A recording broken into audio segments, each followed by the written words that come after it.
आदरणीय महोदय, मैं उम्मीद करता हूं कि ये राष्ट्रीय पुरस्कार दूसरे लोगों को भी उनका अनुकरण करने की प्रेरणा देंगे तथा हमारे और अधिक देशवासी बच्चों और विकलांगों की सहायता के लिए आएंगे।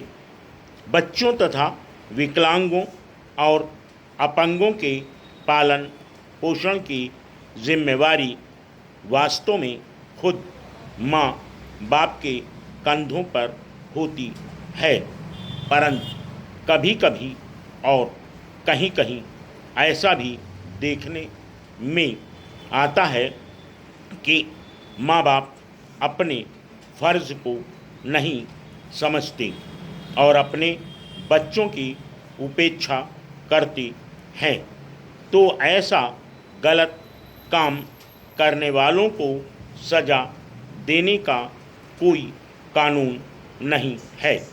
मैं महसूस करता हूँ कि हमें समाज में ऐसी नैतिक शक्ति का विकास करना चाहिए जिससे माँ बाप अपने बच्चों के प्रति उचित व्यवहार करें।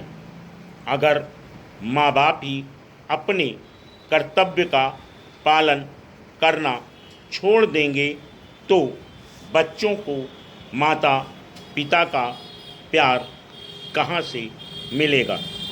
सरकार और स्वयंसेवी संस्थाओं की कोशिशों का महत्व तो माता पिता के कर्तव्य के बाद आता है और केवल बच्चों को अच्छे नागरिक बनाने के प्रयत्नों में माता पिता की सहायता मात्र होता है।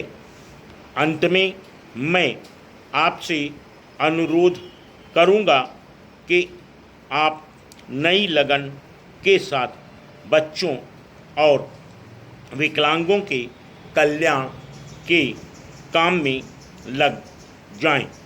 मैं समाज कल्याण मंत्री को मुझे इस समारोह में आमंत्रित करने के लिए धन्यवाद देता हूँ। प्रायः कहा जाता है कि स्वास्थ्य ही सब कुछ नहीं है, लेकिन स्वास्थ्य के बिना हर चीज़ बेकार है। जब तक लोगों के स्वास्थ्य के दर्जे में सुधार न हो तब तक सामाजिक आर्थिक विकास नहीं हो सकता और न ही आत्मिक विकास ही संभव है। इस उद्देश्य को लेकर सरकार ने लोगों के स्वास्थ्य में सुधार लाने के लिए कई उपाय किए हैं। इनमें पीने का शुद्ध जल, सफाई, पौष्टिक आहार और मकान की सुविधाएं मुहैया कराना भी शामिल हैं। कुछ एक मुख्य क्षेत्रों में विकास के लिए सरकार ने संशोधित 20 सूत्री कार्यक्रम को भी अपनाया है। चिकित्सा, सार्वजनिक स्वास्थ्य और परिवार कल्याण के क्षेत्र में खाद्य लक्ष्यों को हासिल करने के लिए अनेक केंद्रीय तथा राज्य स्वास्थ्य कार्यक्रम लागू किए जा रहे हैं। इसमें संदेह नहीं कि इस जैसे संस्थान लोगों के स्वास्थ्य को बेहतर बनाने के उद्देश्य को प्राप्त करने में सरकारी एजेंसियों की बहुत मदद कर सकते हैं। अपनी बात पूरी करने से पहले मैं तपेदिक के प्रश्न पर आपका ध्यान दिलाना चाहूँगा। यह माना जाता है कि हमारे देश में लगभग 10 करोड़ लोग तपेदिक से पीड़ित हैं।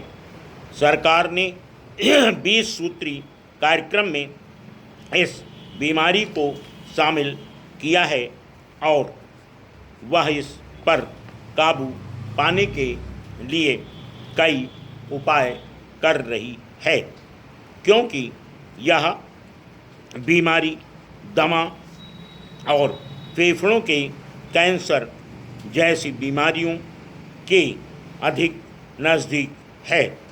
इसलिए इस प्रतिष्ठान को तपेदिक पर काबू पाने और इसे खत्म करने के उपायों पर ध्यान देना चाहिए। मैं उम्मीद करता हूँ कि इमारत तैयार हो जाने पर यह प्रतिष्ठान ज़रूरतमंद लोगों की अधिक से अधिक सहायता कर सकेगा और उन लोगों की सेवा कर सकेगा जो यहाँ सहायता और राहत के लिए आएंगे। Full stop.